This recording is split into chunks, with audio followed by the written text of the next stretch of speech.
Hey, you're a photographer, you want to shoot weddings or you're already shooting weddings. You want to know which two prime lenses are the best to shoot weddings and to cover the entire day. This is the video for you.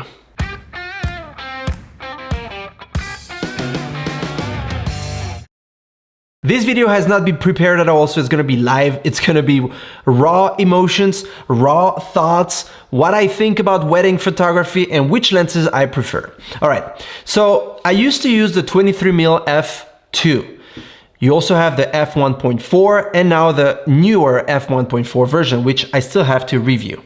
So this is the focal length that I used to have on one side. On the other side, I used to use a 56mm f1.2.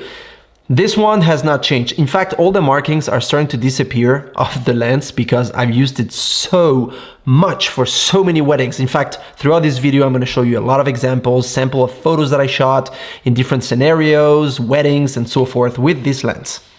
So this is the first lens that I want to mention here. Why would you use a 56mm f1.2? Well, simply because 56 translates to 84-ish on full frame, which is very close to the 85. And 85 is the favorite lens by many photographers for portrait photography, along with the 50, but 85 is a classic. So this one to me is my dearest lens ever. Not just for weddings, but for anything.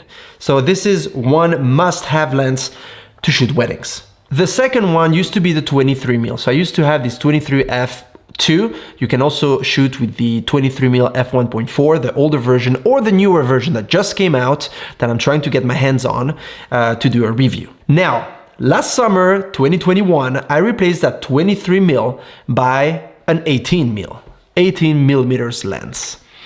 The reason for that is that you can get way closer to your subject and have that perspective, that I would call it that view that really includes a lot of elements and that allows you to get closer and to get all these things happening in your picture and really tell a story with it.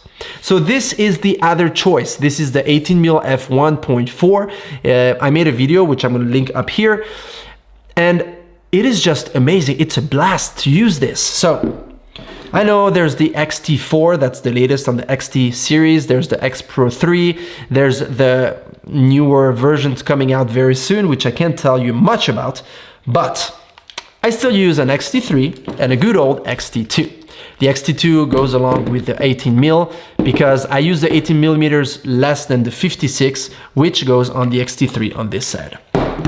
By the way, if you don't own a strap like this from Desired Leather, I made a review which I'm also gonna link up here. Anyways, click on the link to find out more about this amazing dual strap that you can put on your shoulders throughout the wedding day, and it makes your life so much easier. So that parenthesis closed.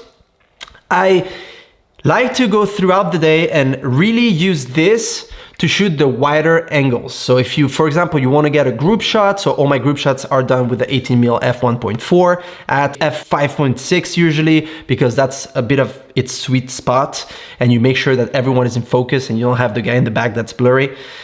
So this is what I use for group shots. I use it also for like the church, buildings, when you have to have a lot of people during the ceremony, if you want to show a little bit what's happening, you want to show the family members and so on and so forth. So this is more of a having more people in the shot type of lens, which is very handy to have on one side. On the other side, the 56, that I use it for a lot of things. So be it the bride, be it when they kiss, when we do the couple shoot, during the reception, when you want to shoot people without them necessarily knowing that you're taking photos of them. By the way, I might include the 90mm f2 that I have right here. This little guy here also worked great for the reception. That's when I use this the most, during a wedding, because you can really snap photos at people where they're not thinking that you're taking photos of them, and you're close enough to them so that you're not too far from your subject and there's still some communication happening. You're not too far away, like paparazzi style, which I actually don't like. Now, why use the 56 and not the 50 f1? The reason is very simple. The difference between f1 and f1.2 in terms of maximum aperture is very, very small and minute. But that makes a huge difference in terms of weight, in terms of size. And at the end of the day, if you can get half the weight and half the size on your shoulders, then I would totally take it.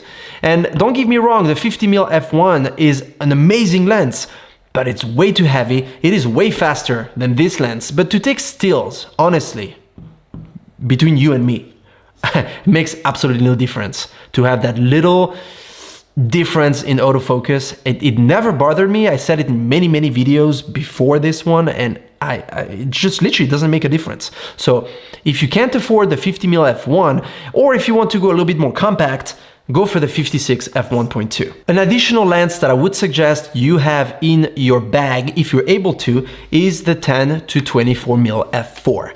This one is my favorite lens for architecture, landscape photography, and nature, and all those photos where I need to have a really wide angle field of view. But this is also great when, for example, in this photo, you can see here when they were letting the balloons go in the sky, I could really take the whole entire concept of everyone letting the balloons go, and there's some distortion on the image, which I really don't care. Actually, I like it.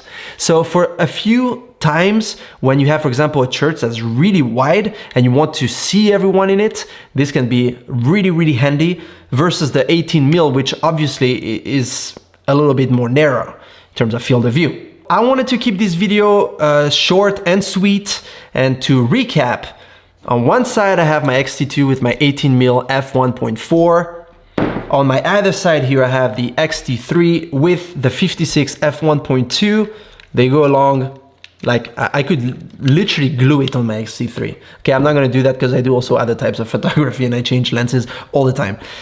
In addition, you could use a 10 to 24 f4 for the wider shots when you still have good light, and you could use a 90mm f2 for those situations, for example, at the reception, where you need to shoot guests and take photos of people without them necessarily knowing that you're taking photos, and you want to be real narrow.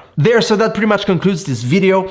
I hope I answered any question you might have for your future weddings. If you have any other question, feel free to ask me. I can answer pretty much any question you might have around this universe of Fujifilm. Thumbs up if you like this video.